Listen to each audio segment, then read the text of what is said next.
Welcome to Days at Dogwood Canyon, a nature podcast brought to you by Dogwood Canyon Audubon Center in Cedar Hill, Texas. This is a podcast that will take you into our 200-acre wildlife preserve in the heart of the DFW Metroplex. Take a quick weekly break with us and get outside with the fresh air, the trees, and of course, the birds. My name is Kirsten and I'm Center Coordinator Community Programs here at Dogwood Canyon Audubon Center. Welcome, listeners, to our Days at Dogwood Canyon podcast. This is a podcast about nature, birds, plants, and us. We will talk about how we all rely on each other to live our best lives. Welcome to 2026, listeners. I am glad to be back after a nice break, and I hope you are glad to be listening again. We're starting off the new year talking about a fancy spring migrant that we saw and heard at Dogwood Canyon Audubon Center in the spring of 2025. Fingers crossed that we see the Blackburnian Warbler again this year. The Blackburnian Warbler, Setophaga fusca, is a medium-sized warbler coming in at about 5 inches and 11 grams. When it's in its full spring and summer regalia, it is a birder's dream to catch a glimpse of it. Males are a patchwork of black, white, yellow, and orange. The face and throat bear the brilliant sunrise orange and flame yellow hues that attract your eye and the eye of the lady warblers. The throat and face just behind the beak are coated in orange. The chest fades to sunshine yellow that continues to the underparts where the feathers transition to white. Long black streaks outline the sides of the belly, flowing along with the shape of the wing. Bold black lines break up the bright orange and yellow on the male's face, looking like a superhero's mask. The black flows down the neck to the back, wings, and tail. A thick white wing bar splashes along the middle of the wing. The beak is black and is a small tweezer shape, indicative of the all-purpose shape used by birds that eat insects, berries, and seeds. The legs are dark. Females are similar in color pattern, but are duller. The yellows are more muted, and they don't have any orange. The wide wing bar is divided into 2 thinner white stripes. The black areas are washed out to a gray or brown. No matter which sex you see, they are a sight to behold. Blackburnian warblers spend their winter in the tropics of South America.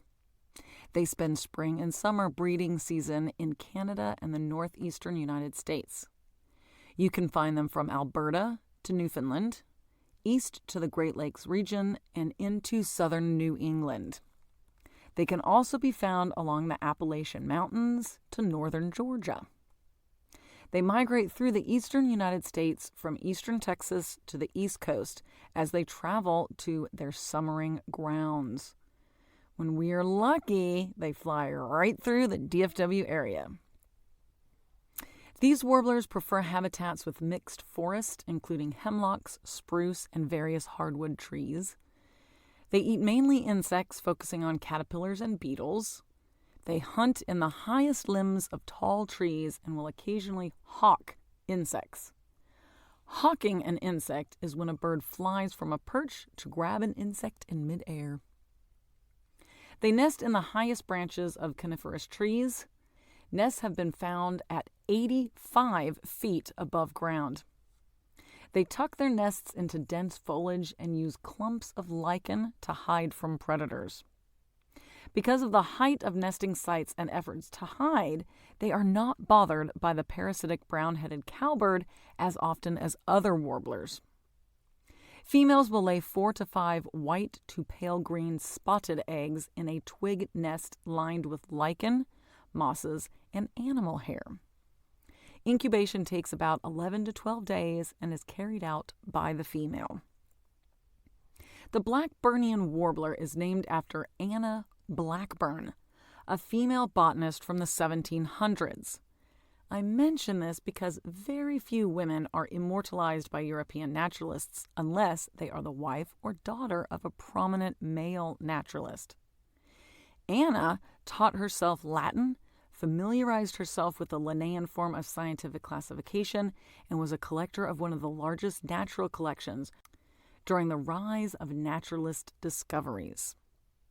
She earned the respect of her male contemporaries, and they named the Blackburnian Warbler after her. Way to go, Anna! Where can we see Blackburnian warblers at Dogwood Canyon Audubon Center? We can see this striking warbler only during spring migration. If we are lucky, they stay with us for about a day at the center and then keep on trucking north. Your best bet to catch a glimpse or hear them is in March and early April. You'll want to come out as early as you can and hang out in the circular parking lot in front of our building. If you have the time, come to the first Saturday birdwalk in March and April that begin at 8:30 a.m., because you never know. When they are flying through, you can hear them singing and chatting with each other.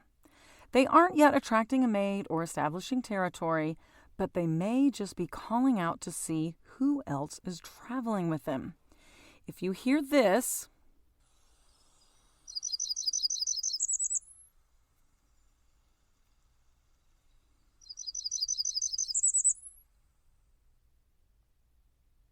or this,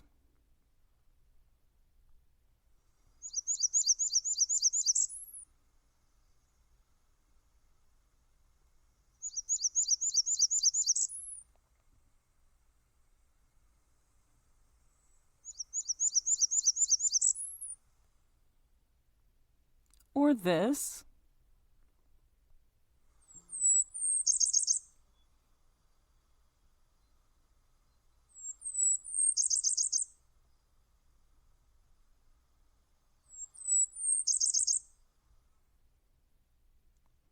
or possibly this,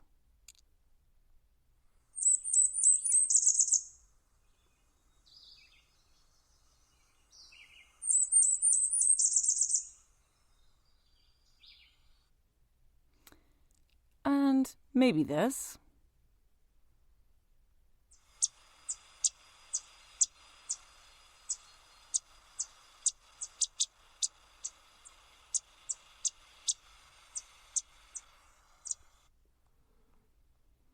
Stop and look up, way up, and maybe you'll see this brilliant spring migrant. I hope to see you all out at Dogwood Canyon Audubon Center soon, looking for the Blackburnian Warbler. Before I end this episode, I want to say thank you to our listeners for, listening. Without your support, our center couldn't flourish and wouldn't be here to protect this beautiful habitat that is so important to the birds that call it home and the migrants that need a stopover on their travels. For those of you who have never visited our preserve in person, I want to encourage you to visit us this year. Make it a priority to get out into nature with us. I would also like to hear from you this year, listeners. Email us at dcac@audubon.org and let me know what you'd like to hear more about, whether it's local bird preservation efforts, more interviews, or more bird talk. I want to know your thoughts. Thanks again, listeners. Blackburnian Warbler song was provided by Lang Elliott, Music of Nature.